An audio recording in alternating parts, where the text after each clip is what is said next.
apakah pelaksanaan puasa Arafah ini harus bersamaan dengan prosesi wukuf jamaah haji di Arafah?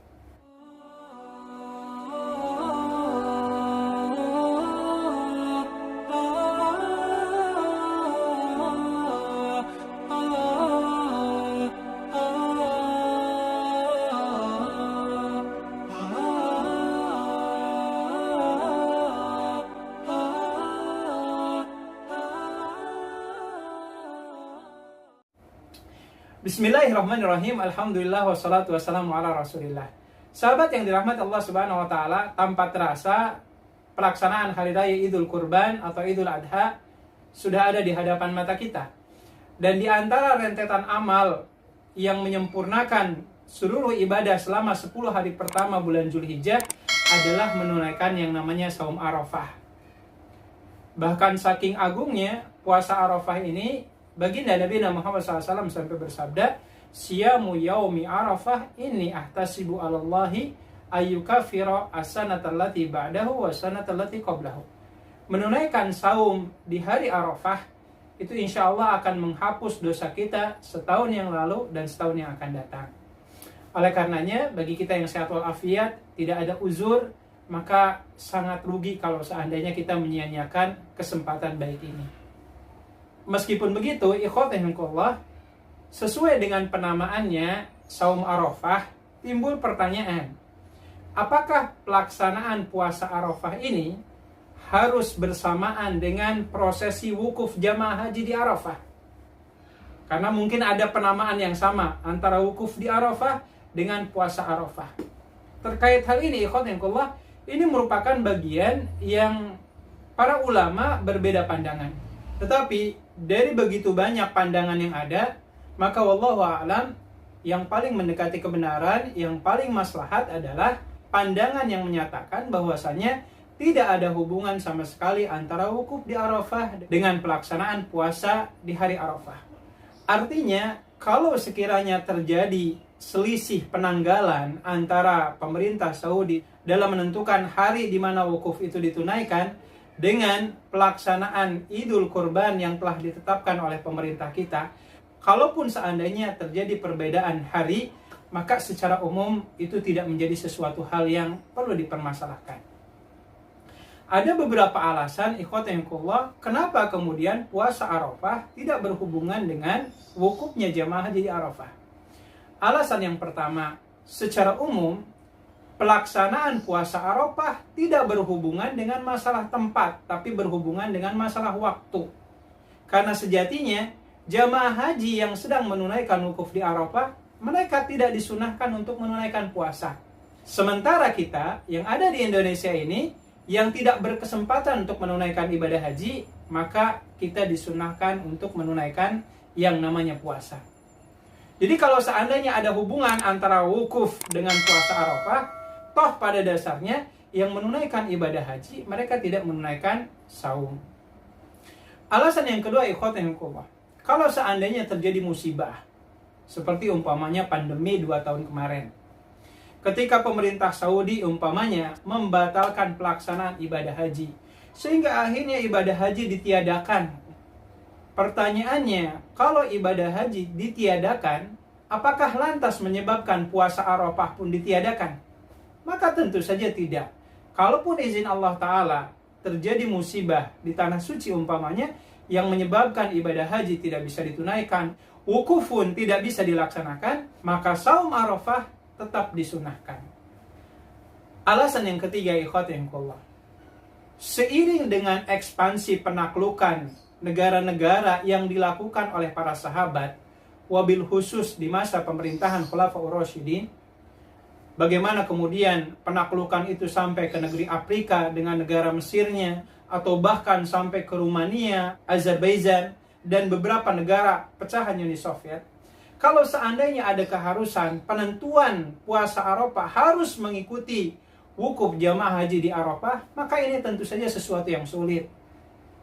Karena di masa itu keterbatasan teknologi ada, tidak seperti zaman sekarang. Tinggal melihat di sosial media, gampang mengaksesnya. Tetapi syariat kemudian menetapkan bahwasannya setiap negara muslim punya otoritas untuk menentukan kalender hijriahnya masing-masing. Karena kalau seandainya yang di Mesir umpamanya harus menunggu-nunggu kepastian kapan wukuf di Arafah itu ditunaikan, maka ini sesuatu yang sulit. Alasan yang keempat, ikhwatinillah, setiap negara muslim punya otoritas untuk menentukan hilalnya masing-masing atau 1 Zulhijjahnya berdasarkan metode ru'yat atau hisab yang diyakini kebenarannya. Maka sebagaimana pemerintah kita punya otoritas untuk menentukan kapan tanggal 1 Ramadan itu dimulai, kapan Idul Fitri itu dilaksanakan, pun demikian dengan penentuan kapan tanggal 9 Zulhijjahnya itu terjadi, di mana kemudian puasa Arafah itu ditunaikan. Sebagaimana pula kapan Idul Adha itu terjadi, pemerintah kita punya otoritas yang penuh. Hal ini sesuai dengan apa yang disabdakan oleh baginda Nabi Muhammad SAW. As-sawmu yawma tasumun wal fitru yawma tuftirun wal adha yawma tudahun. Puasa Ramadan itu kapan dimulai? Ketika masyarakat atau dalam hal ini pemerintah kita menentukannya. Sebagaimana pula kapan Idul Fitri itu terjadi? Mengikuti masyarakat atau pemerintah yang menentukannya. Termasuk dalam hal ini kapan Idul Adha-nya atau sehari sebelumnya dengan pelaksanaan puasa Arafahnya. Maka setiap negara, bahkan dalam hal ini dalam ukuran terkecil, layaknya ormas Islam punya otoritas untuk menentukan berdasarkan metode ru'yat atau hisab yang diyakini kebenarannya oleh masing-masing pihak. Dan alasan yang terakhir, ikhwatihinkumullah, hasil ru'yat sebuah negara tidak mengikat bagi negara-negara muslim yang ada di sekitarnya. Dalam hal ini pernah terjadi, ada seorang laki-laki yang bernama Quraib, di mana dia diutus oleh tuannya, yaitu Ummu Fadl bintil Harith, di mana Quraib diutus ke negeri Syam untuk menunaikan hajatnya. Setibanya di negeri Syam, izin Allah, pada malam Jumat, penduduk Syam bersama Quraib saat itu menyaksikan adanya hilal pada saat sore hari, yang mengisyaratkan tanggal 1 Ramadan itu telah tiba. Hingga akhirnya Sabtu keesokan harinya penduduk Syam berdasarkan instruksi gubernurnya yaitu Muawiyah bin Abi Sufyan memastikan hari Sabtu esok kita mulai puasa semua. Hingga akhirnya ketika Quraib sudah menyelesaikan keperluannya di negeri Syam, beliau kemudian kembali ke kota Madinah. Setibanya di kota Madinah, Quraib berkesempatan bertemu dengan Ibnu Abbas. Terjadilah dialog antara keduanya. Hingga singkat cerita, Quraib menegaskan bahwasannya kami di negara Syam mendapati hilal itu terlihat pada malam Jumat. Sehingga kami semua menunaikan saum Ramadan dimulai dari hari Sabtu. Maka saat itu kemudian Ibnu Abbas mengatakan, akan tetapi kami di sini baru melihatnya itu malam Sabtu sehingga kami puasanya hari Ahad.